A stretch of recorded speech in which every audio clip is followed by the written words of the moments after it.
बिस्मिल्लाहिर्रहमानिर्रहीम। अस्सलाम वालेकुम व्यूअर्स, मैं हूं अदील अली खान और आप देख रहे हैं मेरा यूट्यूब चैनल। आज नदीम अफजल चंद का रिज़ाइन करना इमरान खान के असिस्टेंट के तौर पे ये एक बहुत बड़ी सियासत के मैदान में खबर है। नदीम अफजल चंद सियासत में एक बहुत बड़ा नाम, मंडी भाउद्दीन की सियासत में उनका एक बहुत बड़ा किरदार, हाजी चंद साहब के वो बेटे हैं, ग्रास रूट लेवल के पॉलिटिशियंस हैं। उनका रिज़ाइन करना किस बात की तरफ इशारा है? और सबसे बड़ी बात व्यूअर्स, जब नदीम अफजल चंद ने पीपल्स पार्टी को छोड़ा और पीपल्स पार्टी को छोड़ने के बाद वो पीटीआई को ज्वाइन करने गए, तो आसिफ अली जरदारी ने पहले उन्हें टेक्स्ट मैसेज किया और उसके बाद इवन उन्हें बुला के भी उन्होंने नदीम अफजल चंद के साथ ऐसी क्या खास बात की जो इससे पहले आसिफ अली जरदारी ने ना शायद किसी पॉलिटिशियन से की होगी। और मुझे नहीं लगता कि फिर भी अगर उनकी पार्टी में से कोई पॉलिटिशियन पार्टी छोड़ के जाएगा तो आसिफ अली जरदारी इस किस्म की बात अपने किसी पार्टी के वर्कर के साथ करेंगे। और दूसरी बहुत अहम बात कि किस वजीर ने क्या कुछ ऐसी recording Imran Khan prime minister of Pakistan को सुनाई जिसके बाद नदीम अफजल चंद का एज अ मुशीर काम करना बहुत मुश्किल हो गया और उन्हें पार्टी को छोड़ना पड़ा, रिज़ाइन करना पड़ा। और वो रिज़ाइन एक्सेप्ट भी कर लिया गया। लेकिन इससे पहले अगर आपने मेरा चैनल सब्सक्राइब नहीं किया तो चैनल को सब्सक्राइब करें और बेल का आइकॉन को क्लिक करें ताकि मैं और मेरी टीम पूरी ईमानदारी के साथ इस किस्म की और भी बहुत सी खबरें आप तक लेके आएँ जो कि शायद आप नहीं जानते। तो व्यूवर्स, मच का वाकया उसके बाद पार्टी के अंदर जब काबीना में इजलास हुआ मशीरान का, तो ये बात बहुत ज़्यादा वाज़ेह हुई शेख रशीद साहब की स्पीच के बाद कि खान साहब को जाना चाहिए या नहीं जाना चाहिए, जिसमें शेख साहब का ये मौक़िफ़ था कि नहीं जाना चाहिए, एज अ प्राइम मिनिस्टर आपको सूट नहीं करता। और उसके बाद नदीम अफजल चंद का खड़े होकर स्टेटमेंट्स का दिफा करना और शेख साहब से इख्तलाफ करना, ये एक बहुत बड़ी वजह थी।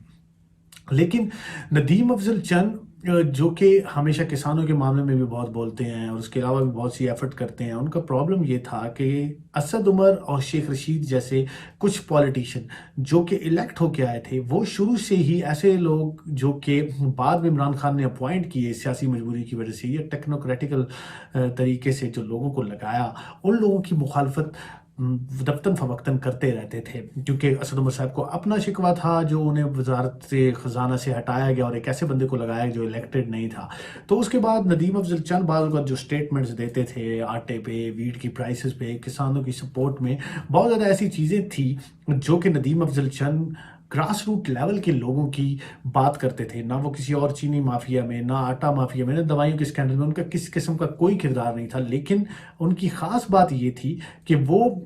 काबीना की मीटिंग में असल जो रियल इश्यूज थे आवाम के, उसको ज़रूर उठाते थे। इस वजह से भी उनकी पार्टी में बहुत ज़्यादा मुखालफत हो गई थी और डॉक्टर शहबाज गिल जो कि असिस्टेंट थे इमरान खान के, उन्हें जितने अरसे से वो अपॉइंट हुए as a assistant Imran Khan के, लेकिन उनको वो कदर सियासी हलकों में भी और मतलब दूसरी पार्टी में इतनी रिस्पेक्ट नहीं दी जा रही थी जितनी मीडिया के अंदर भी, एनालिस्ट भी और सारे लोग जो कि सियासत को समझते हैं, उन्होंने जितनी रिस्पेक्ट नदीम अफजल चंद को दी। तो व्यूअर्स, नदीम अफजल चंद का छोड़ के जाना पीपल्स पार्टी के बाद अब पीटीआई को एक बहुत बड़ा सेटबैक है जिसका बहुत ज़्यादा इम्पैक्ट रहेगा ग्रास रूट लेवल की सियासत पे। इवन गुजरात के जो कि कनेक्ट करता है साथ मंडी भाउद्दीन और उस बेल्ट को जीटी रोड की, और उधर से जैसे कि अब ये छोड़ के गए तो इसके बाद बहुत ज़्यादा चांसेस है कि वो पार्टी को भी छोड़ेंगे और उनके बाद नज़र मोहम्मद गोंदल जो कि मंडी भाउद्दीन की सियासत में एक बहुत बड़ा किरदार और नाम है, उनके भी पार्टी छोड़ने के चांसेस बहुत ज़्यादा हो सकते हैं। तो व्यूअर्स, नदीम अफजल चंद बेसिकली पीपल्स पार्टी में थे, उनका माइंडसेट भी ऐसा था। पीपल्स पार्टी में उनके ख़ानदान ने कुर्बानियाँ भी बहुत ज़्यादा दी। पीपल्स पार्टी को छोड़ना उनके लिए कोई एक आसान फैसला नहीं था, और लेकिन और उनकी कुर्बानियाँ भी बहुत थी। और आसिफ अली जरदारी उन्हें पर्सनल तौर पे बहुत ज़्यादा पसंद करते थे। जब नदीम अफजल चंद पार्टी को छोड़ने लगे और वो दफ्तन फवक्तन अपने दोस्तों के साथ जो कि पीपल्स पार्टी के अंदर थे उनसे डिस्कस करते थे कि मुझे पार्टी छोड़ के जाना चाहिए या नहीं, या मैं इस पार्टी के अंदर रहूं, क्योंकि उन्हें कुछ इलाकाई मजबूरियाँ, फिर उससे पहले नज़र मोहम्मद गोंदल छोड़ के जा चुके थे और पीपल्स पार्टी का फ्यूचर, बहुत सी चीज़ें ऐसी थीं।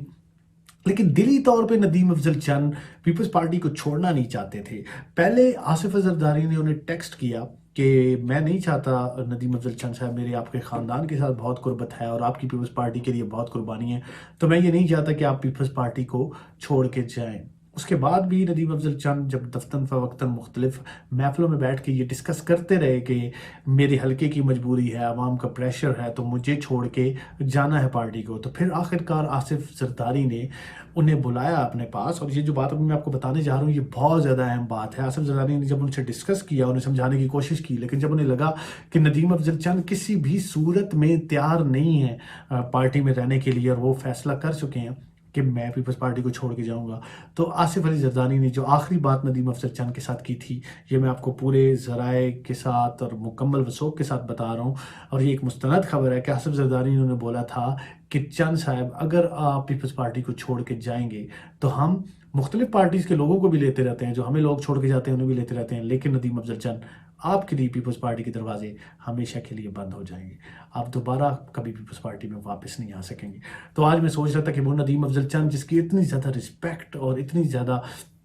बात थी, वो पार्टी के अंदर भी, कमेटीज़ के अंदर भी, बहुत सी जगहों पे पार्टी की क़यादत के सामने बात करते थे, उनकी बात सुनी जाती थी जब वो पीपल्स पार्टी में थे। आज वही चीज़ जब वो पीटीआई में करने की कोशिश कर रहे हैं तो उनकी बात को कोई सुन नहीं रहा। तो एक तो उन्होंने अपने सियासी वर्कर होने के नाते अपनी वो पुरानी पार्टी छोड़ी, उसके बाद जब वो पीटीआई में गए वहाँ पे उन्होंने कोशिश की कि वो कुछ परफॉर्म कर सकें, लेकिन किस किस्म की कोई कंडीशन उधर ऐसी नहीं थी कि वो परफॉर्म कर पाते। और नदीम अफजल चंद आज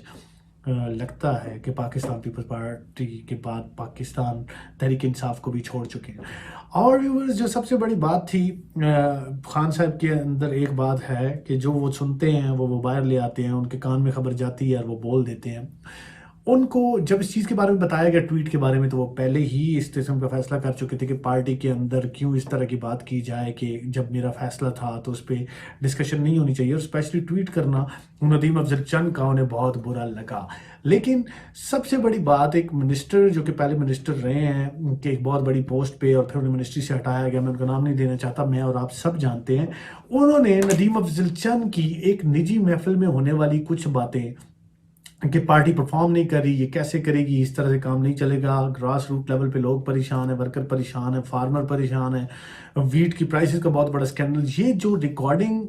सुनाई गई खान साहब को, उसके बाद खान साहब का काबीना के इजलास के अंदर जो बिहेवियर था, उस बिहेवियर के बाद नदीम अफजल चंद को ये समझ आ गई कि एक्चुअली वो कहना नहीं भी चाहते, वो कहते हैं कि कुछ नहीं भी कहा और कुछ कह भी गए, कि इस तरह की बात करके खान साहब अब ये चाहते हैं कि नदीम अफजल चंद अपना इस्तीफ़ा दें। इसी वजह से उनका इस्तीफ़ा एक्सेप्ट कर लिया गया। जैसे कि अभी आप पीछे देखें, ताबिश गौहर साहब का इस्तीफ़ा नहीं एक्सेप्ट किया गया, और भी लोगों के एक्सेप्ट नहीं कर रहे थे। नदीम अफजल चंद साहब का इस्तीफ़ा इस बात की निशानदेही थी कि बेसिकली वो ये चाहते थे कि नदीम अफजल चंद साहब इस्तीफ़ा दें। लेकिन व्यूअर्स, ये बात याद रखिएगा, नदीम अफजल चंद एक सियासी ख़ानदान से ताल्लुक़ रखते हैं, उनका एक सियासी कदोकाठ है, उनका एक सियासी किरदार है। शायद वो पॉलिटिक्स में भी आगे अपना किरदार अदा करते रहें, लेकिन